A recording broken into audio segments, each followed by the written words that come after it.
नमस्कार, आप देख रहे हैं बिहार तक। मैं हूं आपके साथ सुकन्या सिंह। 2020 विधानसभा में आखिरी मौके पर पुराने सहयोगी जेडीयू के अलावा वीआईपी और हम जैसी पार्टी को साथ जोड़ लेने वाली बीजेपी, एनडीए को मजबूत कर लेने वाली बीजेपी बिहार की ताजा राजनीतिक परिस्थिति में अलग थलग पड़ गई है। इस वीडियो को अंत तक जरूर देखिए, क्योंकि हम आपको बताने जा रहे हैं कि आखिर किन मुद्दों पर बिहार में बीजेपी एनडीए के अंदर ही अपने सहयोगियों के निशाने पर है। साथ ही आपको बताएंगे कि बीजेपी को कॉर्नर करने के पीछे, अकेला करने के पीछे सभी क्षेत्रीय पार्टियों की अपनी क्या सियासी महत्वाकांक्षा है।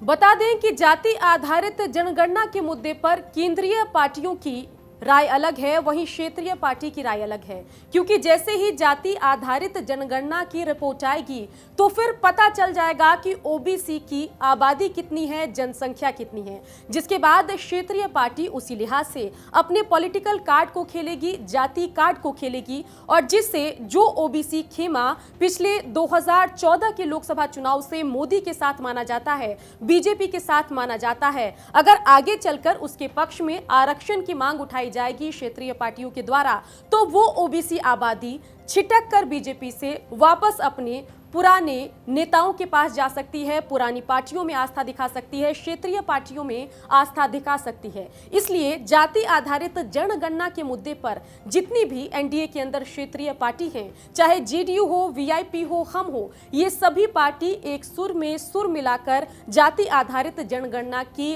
खुली जुबान में मुखर होकर मांग कर रहे हैं। ये तो बात हुई केंद्रीय वर्सेस क्षेत्रीय राजनीति की, लेकिन इसके अलावा सभी राजनीतिक दलों के, चाहे जेडीयू हो, वीआईपी हो, हम हो, इनके अपने अपने राजनीतिक हित भी छुपे हैं बीजेपी के विरोध के पीछे। सबसे पहले बात करते हैं जनता दल यूनाइटेड की।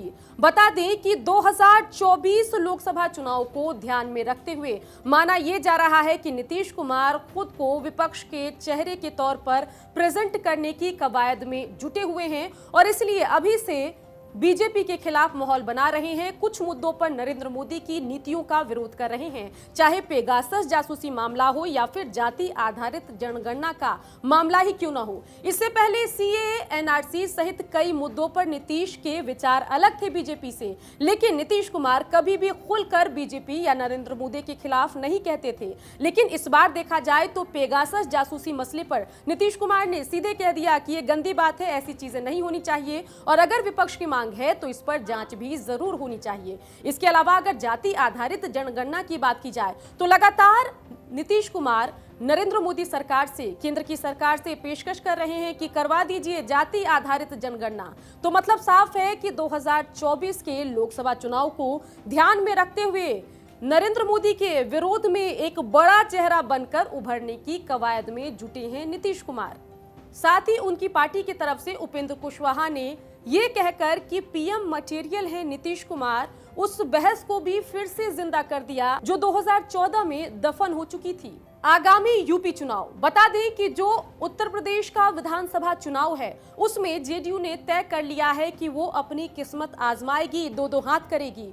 और जेडीयू की तरफ से कहा यह गया है कि पहली कोशिश तो होगी कि बीजेपी के साथ कोई गठबंधन हो जाए, लेकिन अगर वहां बात नहीं बनी तो अकेले भी वहां चुनावी मैदान में जेडीयू कूद सकती है या किसी छोटी मोटी राजनीतिक दल के साथ गठबंधन कर सकती है। और उसी लिहाज से अगर जनता दल यूनाइटेड की बात की जाए तो उत्तर प्रदेश के विधानसभा चुनाव को नजर में रखकर अभी से ही बीजेपी के विरोध की राजनीति में मुखर तौर पर दिखाई दे रहे हैं नीतीश कुमार। बता दें कि मोदी कैबिनेट में शामिल होने के बाद से ही नीतीश कुमार नाराज चल रहे हैं, क्योंकि 2019 में जब जेडीयू को एक मंत्री पद ऑफर किया गया था तो इसे सिंबॉलिक भागीदारी का नाम देकर नीतीश कुमार ने मोदी कैबिनेट में एंटर होने से मना कर दिया था। लेकिन 2 साल बाद उसी मोदी कैबिनेट में उसी फॉर्मूले के साथ नीतीश कुमार एंटर हुए और माना यह जा रहा है कि तब से ही नीतीश के मन में कुछ बात है और वो लगातार बीजेपी के विरोध की राजनीति कर रहे हैं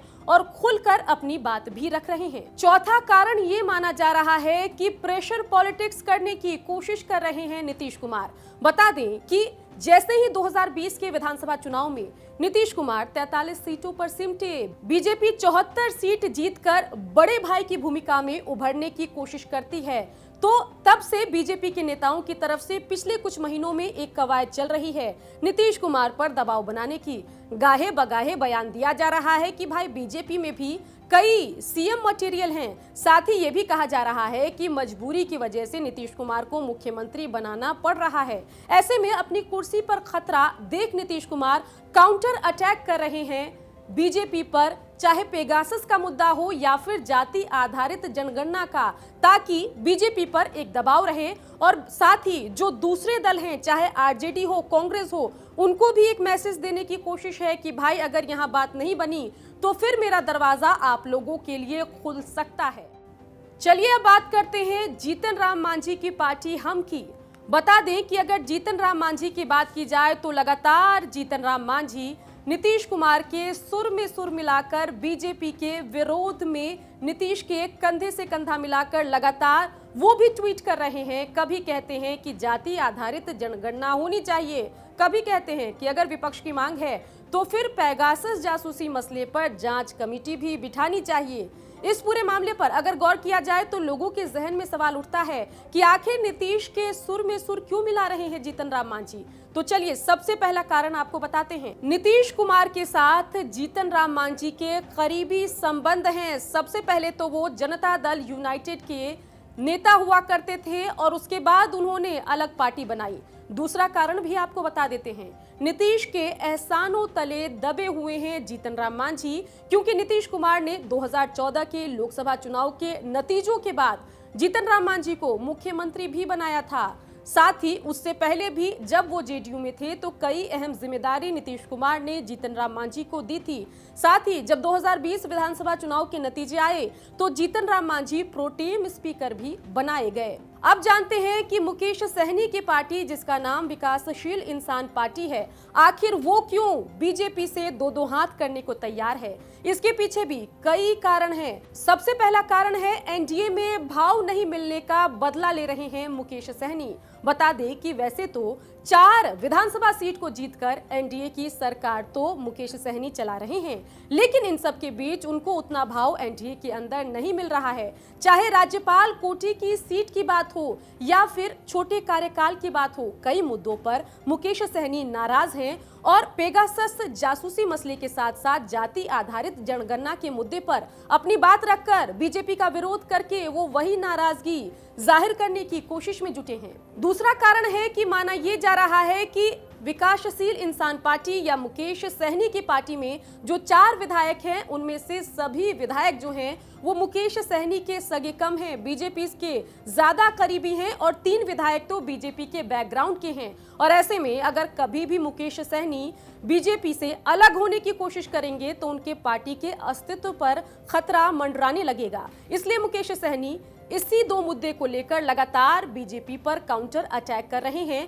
ताकि जो तथाकथित बीजेपी की कवायद है वीआईपी की पार्टी को तोड़ने की, उस पर से बीजेपी ध्यान हटाए या उस एजेंडे से बीजेपी खुद को अलग करे। तीसरा बड़ा कारण है उत्तर प्रदेश में होने वाला विधानसभा चुनाव। मुकेश सहनी ने तय कर लिया है कि उत्तर प्रदेश के विधानसभा चुनाव में वो अपनी किस्मत आजमाएंगे और माना यह जा रहा है कि बीजेपी यूपी चुनाव में कुछ खास मौके देने को या साथ रखने को मुकेश सहनी को तैयार नहीं है। और ऐसे में जब मुकेश सहनी को आगे चलकर यूपी चुनाव में बीजेपी से दो हाथ करना है तो वो अभी से कुछ मुद्दों पर अपने विरोध को जताकर जनता को मैसेज देना चाहते हैं कि जो अगले साल उत्तर प्रदेश के चुनाव में मैं विरोध करने वाला हूं बीजेपी का, वो चुनावी विरोध नहीं होगा, बल्कि कुछ मुद्दों पर तो मेरी सोच बीजेपी से नहीं मिलती।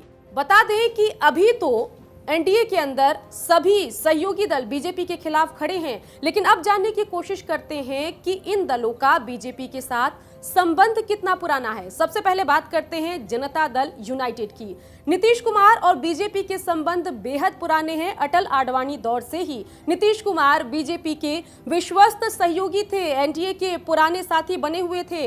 लेकिन 2013 में नीतीश कुमार ने 17 साल पुराना गठबंधन तोड़ लिया और उसके बाद फिर 2017 में वो वापस बीजेपी के साथ हाथ मिलाते हैं, बिहार में सरकार बनाते हैं और तब से दोनों का साथ फिलहाल अभी तक तो बरकरार है। और अगर इनके संबंधों की बात की जाए तो बीजेपी जेडीयू का संबंध अगर छोटे से ब्रेक को हटा दें तो 20 साल पुराना संबंध है। अगर जीतन राम मांझी की बात करें तो जीतन राम मांझी 2015 में बीजेपी से हाथ मिलाते हैं और साथ मिलकर बिहार विधानसभा का चुनाव लड़ते हैं। और उस दरमियान जब चुनाव प्रचार के लिए नरेंद्र मोदी बिहार पहुंचते हैं तो कहते हैं कि इस महादलित नेता को मुख्यमंत्री की कुर्सी से हटाकर नीतीश कुमार ने इनको बेइज्जत किया।